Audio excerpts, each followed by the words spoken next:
Depuis les attentats de Paris, l'état d'urgence a engendré une explosion des perquisitions. Et voici la carte de la France depuis le 14 novembre. 664 perquisitions administratives rien que dans la capitale, 2700 sur tout le territoire et plus de 400 armes saisies.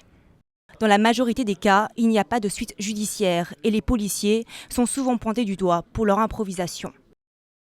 Il est certain que quand on décide du jour au lendemain de faire une dizaine ou une vingtaine de perquisitions dans une grande agglomération, eh bien on arrive chez les gens à 5 heures du matin, on ne sait pas forcément s'il y a des enfants, on ne sait pas forcément qui est à l'intérieur de l'appartement. C'est vrai que les gens ont été durablement traumatisés. On compte, parmi les 360 assignations à résidence, plusieurs dizaines de militants écologistes, bien loin du terrorisme. Le renforcement de l'état d'urgence est vu par certains comme une dérive sécuritaire. Dans le cadre de l'état d'urgence, on n'oublie pas le juge judiciaire parce que pour l'instant c'est le grand oublié finalement, il est totalement écarté de ce dispositif.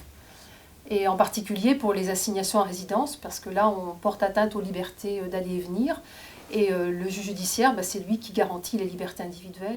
Un plan d'urgence qui divise donc, cela pourrait pousser en tout cas le gouvernement à changer le texte du projet de révision de la Constitution qui doit être présenté ce mercredi au Conseil des ministres.